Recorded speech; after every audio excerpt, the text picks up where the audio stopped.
On November 20th, 1943, before dawn had reached Red Beach 2 on Betio Island, Tarawa Atoll, Japanese officers still slept inside their bunkers of coconut logs and reinforced concrete, unaware that a fury from the sea was about to crash down on them. In the battlefield diary of a surviving Japanese sailor, there is a hurried line. The bullets did not stop. They came like an endless rain of iron. We could not understand. Each of us fell without even recognizing who the enemy was.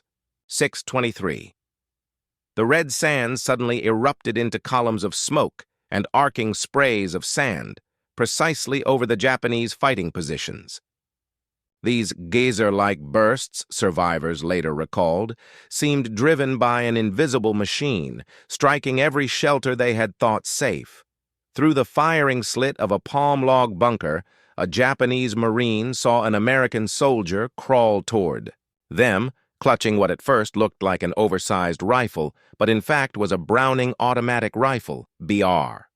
According to Imperial Japanese Navy field manuals, the Americans relied on the collective power of slow-firing rifles, and the individual soldier was regarded as fragile compared with the spiritual force of bayonet and sword attacks.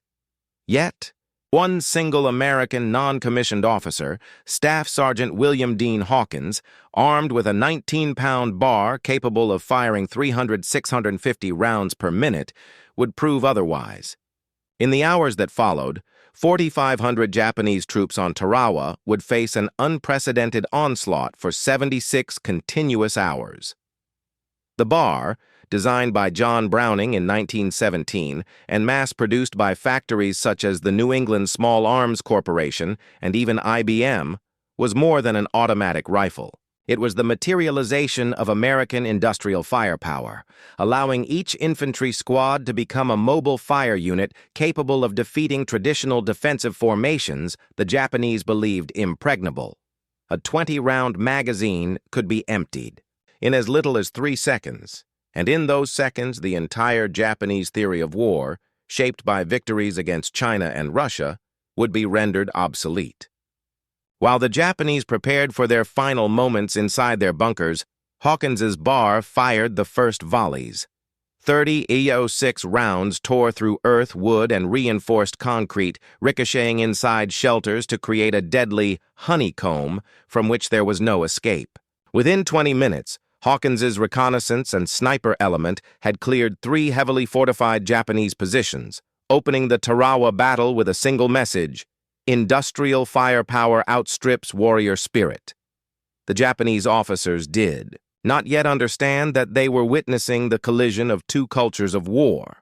One, the samurai spirit that taught each soldier that will and courage could conquer all. The other, the industrialization of firepower, where a society's productive might was transferred directly into bullets, weapons, and immediately deployable formations. They were so accustomed to bayonet charges and the idea of the great warrior transcending material limits that the notion of a small American team wiping out an entire Japanese squad inside a bunker was unimaginable. Japan had produced $41,000 Type 96s and 53,000 Type 99s, but these weapons were issued sparingly, reserved for special groups, and often required 2 men to operate. By contrast, every American squad tended to have at least 1 bar, and with a ratio of roughly 1 bar per 4 men, the firepower of a U.S. squad frequently exceeded that of a traditional Japanese battalion. This was clear proof that industry and firepower repeatedly defeated spirit and combat tradition. The opening moments at Red Beach 2 changed the entire understanding of warfare in the Pacific. It was no longer about face-to-face fights with blades, but about overwhelming, individualized firepower, each round carrying the industrial might of a nation. As Japanese soldiers tried to hide in bunkers, each bar magazine fired sowed panic, casualties, and despair, forcing them to realize that fighting spirit alone could not withstand mechanized strength. A surviving Japanese officer's diary after Tarawa recorded, "We were taught that a true Japanese spirit could prevail over a stronger enemy. But today that spirit meant nothing. We died in silence, one by one, before bullets we could not see. Tarawa was also where the U.S. Marine Corps perfected the use of the bar, advancing in small teams with at least one bar leading, providing continuous, accurate fire to clear defensive bunkers. This tactic not only increased enemy kill effectiveness, but also protected American lives by minimizing direct exposure to Japanese defenders. The rounds fired at Tarawa, the moments when a bar reduced an entire bunker to silence, were a warning about the future of modern war. Firepower, production, and organization would decide outcomes, not individual spirit or warrior honor. For the Japanese soldiers, it was a costly first lesson in the difference between traditional warfare and industrialized conflict. Within hours, Tarawa became a living experiment in bar firepower, each bullet a testament to the strength of American industry. The Japanese, who had prepared to fight to the last breath, were left with one choice: die or be ground down by the power of automatic weapons and American logistics. Given all that happened, the question to pose to the audience is, how could a single bar in the hands of an American squad break an entire defensive system the Japanese believed to be impregnable? After Tarawa, as the red sand still smoked and bunkers lay in ruins, U.S. Marine battalions realized they were not merely holding rifles. They wielded the power of an entire nation. The bar was more than a gun. It was a symbol of industrial firepower, of national will transformed into bullets and magazines, where placing a single weapon into a Marine's hands was like granting him the strength of an entire Japanese battalion. One American soldier recalled after the battle, "When I pulled the trigger, I wasn't just hitting a target. I felt like a storm of steel sweeping through the enemy's bunkers. Every round was a declaration. We didn't just come to fight, we came to win, and we were prepared for it, from the factory to our hands." Statistics from early Pacific battles were staggering for the Japanese. A 13-man Japanese squad, armed with bolt-action Arisaka rifles, could fire roughly 65 rounds per minute if reloading continuously. Meanwhile, a U.S. squad with 3 bars in just the first 4 seconds could fire over 150 highly accurate rounds. This disparity rendered one-on-one bravery meaningless. The courage and spirit of Japanese soldiers, trained to fight to the death, became irrelevant against a storm of industrialized. Fire Guadalcanal in August 1942 was the first demonstration of bar power against Japanese human wave attacks. U.S. Marines stood on hilltops like gods in the sky, delivering fire from bars and machine guns. At the Tanaru, Ailu River, under Colonel Kiona Ichiki, 9/17, Japanese soldiers launched a fierce nighttime assault, confident that the samurai spirit would overcome automatic weapons. The result, only 128 survived. As an American officer noted, every step they took was into a storm of iron. They came with courage. We met them with firepower, and victory was inevitable. By Tarawa in November 1943, the bar was no longer experimental. It had become the standard. Miraculous, deadly weapon central to every squad. Recon or sniper teams could clear defensive bunkers with a single magazine. The figure-8 fire technique, firing into doors or bunkers in a figure-8 pattern, created a ricochet effect like a deadly honeycomb, forcing Japanese soldiers trained not to leave their posts to die inside their own fortifications. Staff Sergeant John Basilone, famed from Guadalcanal, single-handedly operated both bars and machine guns during a night against 3,000 attacking Japanese soldiers, defending the U.S. position. Witnesses recalled, "Basilone and his bar were a whirlwind of steel. We could shoot at him, but we couldn't slow the storm. One handful of ammo, one bar, and the Japanese vanished like smoke in the wind." The bar's personal power, combined with disciplined squad tactics, turned every team into a mobile, lethal, unpredictable fire system. Even more striking, the number of bars on the battlefield completely overwhelmed Japanese automatic weapons. The U.S. produced over 350,000 bars during the war, whereas Japan produced only 41,000 Type 96 and 53,000 Type 99s, often two-man weapons and limited to companies. Not every squad like the U.S. Besides quantity, the bar excelled in durability, Rate of fire, range, and accuracy, thanks to high-quality steel and mass production techniques Japan could not match. Japan, rooted in samurai and Bushido traditions, believed individual spirit could triumph over material force. Against the bar, that spirit was crushed like sand before an iron tide. On Saipan and Iwo Jima, Japanese soldiers witnessed bunkers and caves being raked by endless rounds, supplied by seemingly inexhaustible U.S. ammo stocks, supporting bar teams continuously. Each U.S. squad could carry up to 2,000 bar rounds, not counting grenades and rifles, ensuring uninterrupted, relentless fire. Even after learning from Tarawa, Guadalcanal, or Saipan, Japanese troops could not withstand the combination of American skill, firepower, and teamwork. They faced an industrial storm. Every advance by the enemy was backed by millions of rounds and hundreds of bars, turning supposedly impregnable shelters into iron coffins. One Marine recalled, "We moved like steel storms across the islands. Bars fired, machine guns fired, and we advanced step by step. Bunkers that seemed secure crumbled like sand. We didn't see the enemy before they were down." There were no myths left on this battlefield. Japanese eyewitnesses emphasized this in memoirs. "We thought the samurai spirit would save us. But when the bar hit the bunkers, we realized spirit could not withstand precision and industrial firepower. Each bunker became a death trap, each bullet a warning from a new world."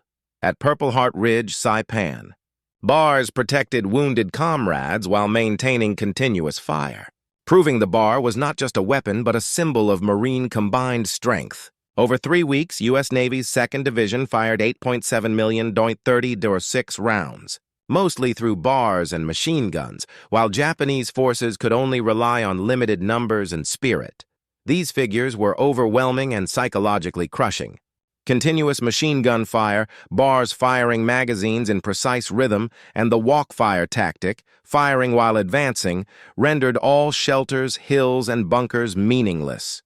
Japan realized that modern warfare was no longer about individual warriors, but about firepower and logistics, where America held the advantage. Bar teams not only fired accurately, but distributed fire, protected comrades, and maximized damage. Inside bunkers, each magazine created a honeycomb effect, ricocheting repeatedly, killing Japanese soldiers before they could see their opponents. Marines moved like steel gods across the battlefield, each step shielded by bar fire and squad support.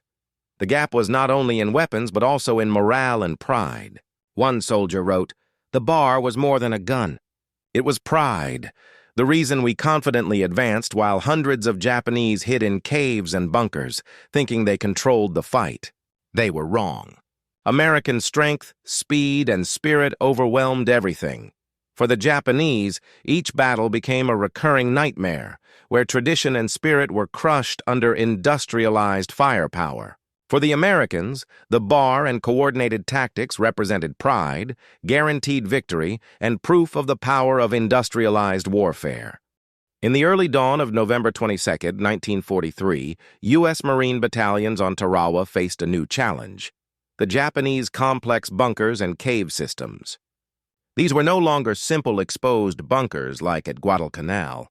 Now they confronted underground networks, reinforced with concrete, timber, and earth, featuring multiple chambers, winding corridors, and interlocking firing positions.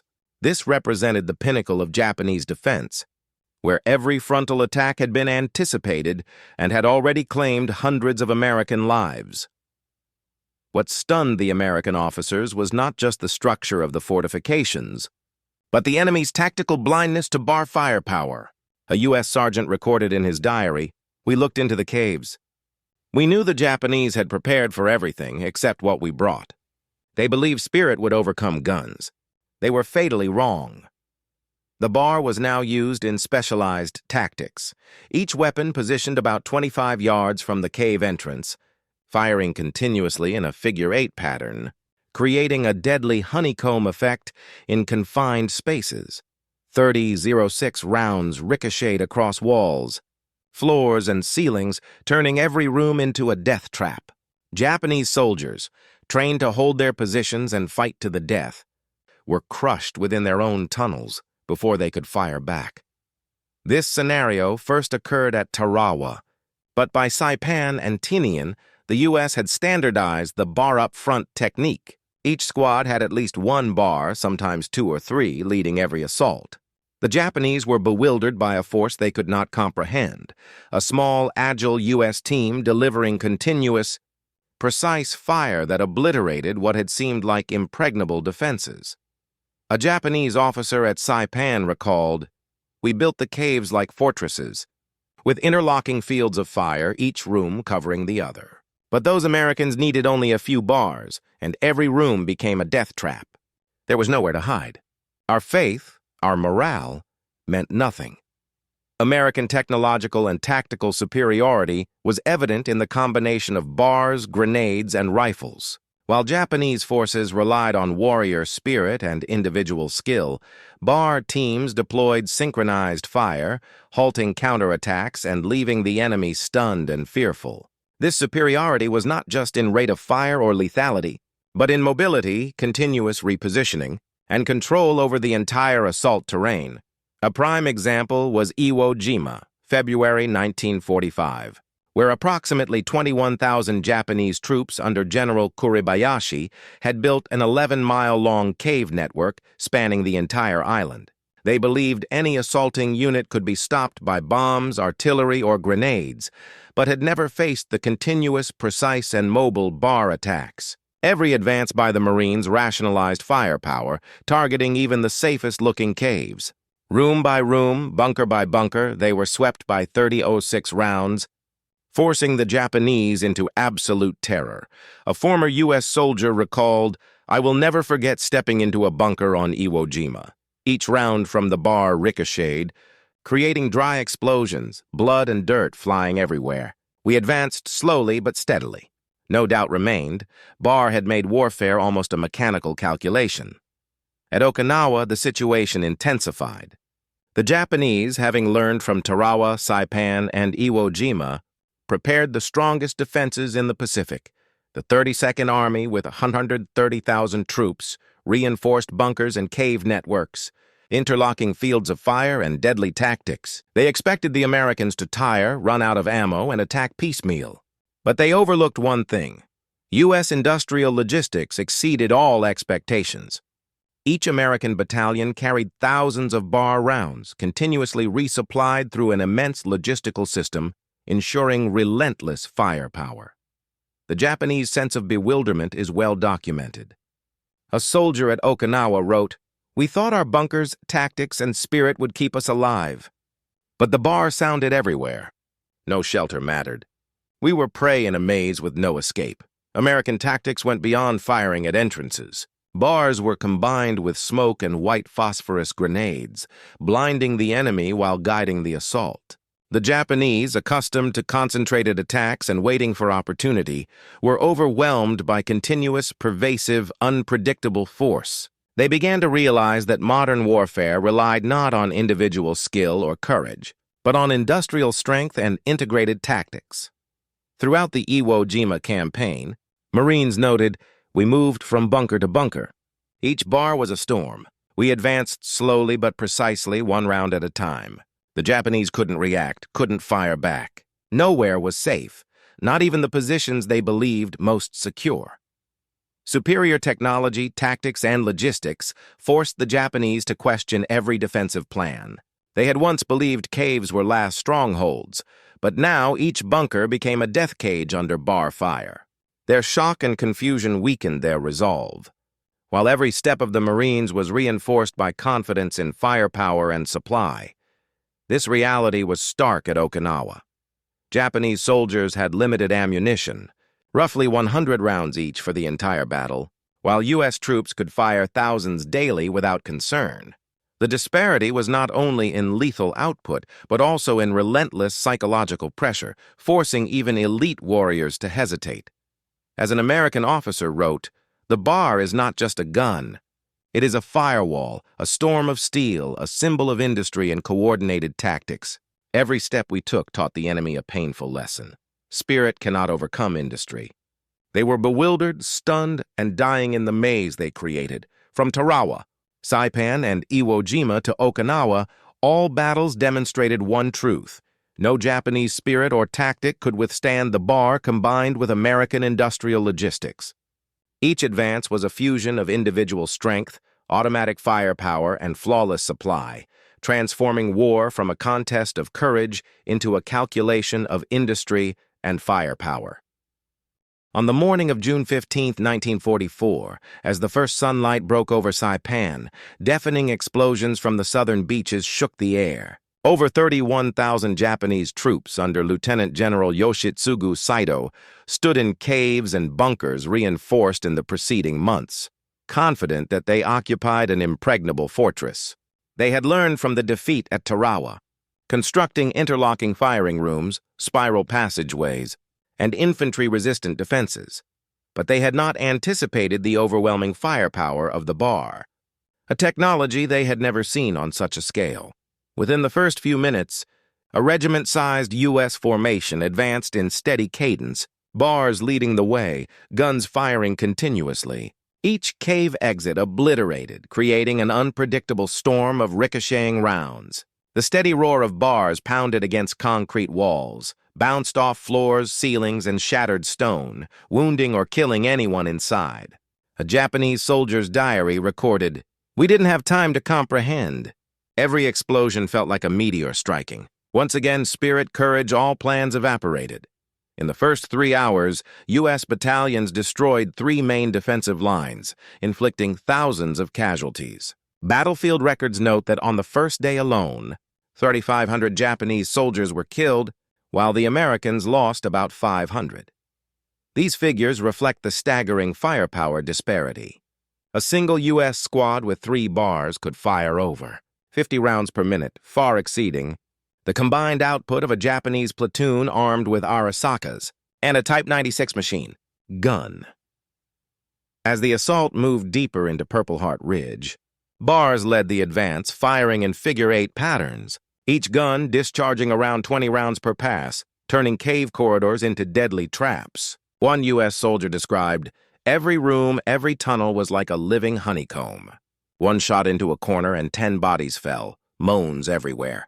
We advanced step by step with no time to look back. Tragic scenes unfolded across Saipan. Japanese soldiers, once proud of their Bushido spirit, were now disoriented in a lethal labyrinth, unable to react. Survivors trying to crawl out found every exit under bar control. War correspondents noted, they couldn't fight back. American automatic weapons rained steel like a storm. No spirit or skill could save them. At Iwo Jima on February 19, 1945, the nightmare repeated. General Kuribayashi commanded 21,000 Japanese troops, constructing an 11-mile network of caves and underground bunkers with interlocking fields of fire and layered defenses. Japan had prepared meticulously, expecting the Americans to tire and exhaust their firepower after days of assault. But bar tactics had evolved. Squads led with bars, advancing step by step, firing continuously, combining smoke grenades to blind the enemy and open paths for their comrades. Marines recorded astonishing figures. Over 36 days of the campaign, the U.S. fired approximately 12 million small-caliber rounds, primarily from bars and machine guns. Thousands of caves and bunkers became death traps, with near-total casualties among the Japanese. Only 183 prisoners were captured out of 21,000 soldiers. The remainder died inside, crushed by bar fire and U.S. firepower. The combat rhythm was fast, dramatic and tense. Explosions, smoke, gunpowder, and flying earth and debris. U.S. soldiers moved with coordinated steps, yet each moment carried extreme risk, creating intense suspense for witnesses. The Japanese were completely overwhelmed, both in firepower and morale. A Japanese officer later wrote, "We prepared everything, from deep defenses to mental strategies. But the bar erased it all. Everything became meaningless before an endless stream of fire." On Okinawa, the final battle, the situation became even more desperate. The Japanese, estimated at 130,000 troops, including local forces and militias, prepared maximum defenses using every tactic learned from previous islands. They believed terrain, courage, and fighting spirit could compensate for industrial shortcomings. But the reality was entirely different. Thousands of bars led each assault, continuously resupplied by flawless logistics, turning the battlefield into a relentless circle of fire. Over 82 days, the U.S. 10th Army fired roughly 60 million rounds, including tens of millions from bars. Japanese caves, interlocking firing positions, and fortified bunkers were destroyed one by one, many soldiers killed while hiding. Exhaustion and despair spread. Japanese troops, who had believed Bushido spirit could overcome material force, realized survival depended entirely on American industry, not individual courage. A U.S. officer wrote in his final campaign diary, "We moved across Shuri Heights, looking down at caves and bunkers. Every step meant death, but also victory. The bar was not just a gun. It was a storm of steel, the embodiment of American industry. We conquered not only the enemy, but an outdated system of warfare." The tragic statistics were clear. Japanese casualty ratios on Okinawa exceeded 10.1 compared to Americans, with tens of thousands dying over nearly 3 months, most in bunkers and caves. Each shelter now stood as living proof of irreversible defeat. These battles ended with a clear lesson. Traditional tactics, warrior spirit, and faith in fortified positions were no longer effective. Japan lost the ability to counterattack. Bunkers and caves, once symbols of strength, became death traps under American fire. Defeat was not only tactical but also industrial, logistical, and a matter of overwhelming combined firepower, showing that any resistance was futile. As Marines withdrew from the battlefield, they left behind empty bunkers marked with bar fire, echoes of gunfire reminding all of the industrial nightmare Japan had never anticipated. From Tarawa to Okinawa, caves were no longer fortresses. They were living proof of overwhelming industrial power. As the smoke of the Pacific War gradually cleared, the bar destroyed caves, shattered bunkers, and the beaches of Saipan or the slopes of Suribachi on Iwo Jima became testament fields, revealing a stark truth. American victory relied not only on soldierly courage but on industrial strength and rational tactics. The Browning automatic rifle, a weapon that had once shocked Japanese forces, came to be seen not merely as a gun, but as a symbol of a modern war system, where production, logistics, and training created decisive superiority. The bar fundamentally changed the conduct of war in the Pacific. Japanese soldiers had previously believed that Bushido spirit, personal sacrifice, and fortified positions could secure victory. In reality, American industry transformed every squad into a firepower machine. 3 bars could annihilate an entire Japanese platoon before they even comprehended what was happening. This reality did not just cost hundreds of thousands of Japanese lives, it erased the belief that courage and individual skill alone could win a war. Looking back from Tarawa to Saipan, Iwo Jima and Okinawa, a repeating pattern emerges. Fortifications destroyed, caves turned into death traps, and Japanese casualty rates far exceeding those of Americans. On Okinawa alone, over 82 days, U.S. forces fired 60 million rounds, mostly through bars, providing clear evidence that superior industry determined the outcome of war more than any spirit or ideology. These figures are not abstract. They tell stories of desperation, failed bravery, and the operational reality of modern warfare. The psychological impact of the bar was equally significant. Its distinctive fire, continuous rhythm, and mobility caused panic among Japanese troops, accustomed to close combat tactics and warrior ethos. They had no time to observe, no space to react, and the Bushido spirit that once empowered them became a burden. Post-war diaries, letters, and memoirs of Japanese officers repeatedly acknowledged that bars and American firepower destroyed any fighting spirit they once held. Moreover, the bar represented a fusion of technology, training, and logistics. Each rifle was not merely a weapon, it was the product of America's mass production system, where hundreds of thousands of weapons were manufactured to exacting standards, supported by an unmatched supply chain. A single U.S. squad could fire thousands of rounds continuously without running out of ammunition, while Japanese soldiers were limited by what they could carry. This distinction epitomized the difference between personal warfare and industrial warfare, where production capacity determined destiny. Pacific battles also demonstrated the evolution and refinement of tactics enabled by the BR. Marines used it not just for sniping or defense, but to lead assaults, clear caves and bunkers, and coordinate with grenades and supporting fire. This approach became standard doctrine, studied, recorded, and applied across battlefields. The BR changed not just the outcome of individual battles, but the very way Americans waged modern warfare. From a post-war perspective, the lesson of the BR and American industrial power influenced military and economic legacies. Defeated Japan turned away from militarization and toward industrial and economic development, learning that real strength lay in production capability, technological innovation, and systemic organization. Companies like Toyota, Honda, and Sony later embodied these principles. Efficiency, quality, and mass production, lessons learned from the BR and America's industrial war. Globally, the BR also demonstrated the strategic and tactical impact of dispersed yet potent individual firepower. The Soviet Union developed the AK-47 with a similar philosophy. Each soldier needed automatic firepower, rather than relying solely on a squad's single light machine gun. The U.S. also applied lessons, developing training and logistics systems to maximize firepower efficiency, laying the foundation for modern militaries. Statistically, the evidence is undeniable. 2.3 million Japanese deaths, most in battles where the BR played a central role, versus nearly 111,000 American fatalities across the Pacific.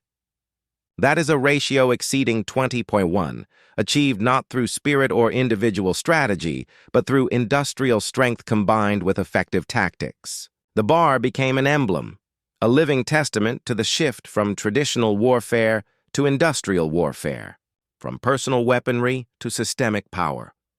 The BR's legacy endures in U.S. military discipline, training and culture where soldiers are instructed not only in marksmanship, but in procedures, coordination, and maximizing firepower efficiency. Post-war Japanese officers recognized that every spiritual tactic, every warrior belief had been decisively crushed by the BR, forcing a redefinition of national power and military strength. Today, BRs are displayed in military museums across Japan and the U.S., not merely as weapons, but as evidence of a transformation in warfare, how a single technology, supported by production and logistics, can turn war from a personal endeavor into a systemic operation, shaping the fate of millions. Japanese youth seeing these rifles understand that true power lies not in individual courage, but in organized production, coordination, and effective implementation, a lesson crucial for both national defense and development. Ultimately, from Tarawa to Okinawa, from the caves of Saipan to the bunkers of Iwo Jima, the BR did more than kill hundreds of thousands of Japanese soldiers. It killed the belief that personal courage alone could secure victory. It taught that industry, not spirit, determines the fate of war, and that systemic strength outweighs individual heroism. Looking back, the lesson remains timeless. Modern war is not merely about who is braver, but about who can produce, organize, and apply industrial power most effectively. The Browning automatic rifle, with each ricocheting round through those caves, did not just shape American victory, it shaped the future of Japan and the strategic thinking of 20th century warfare. In the end, as the remaining bunkers lay empty, as blood and sand covered the Pacific Islands, one truth became clear. In a war of steel and blood, it is not spirit, not courage, but industry, factories, production lines, and the continuous fire of BRs that determine the fate of nations and the course of history. The Browning automatic rifle did more than win battles.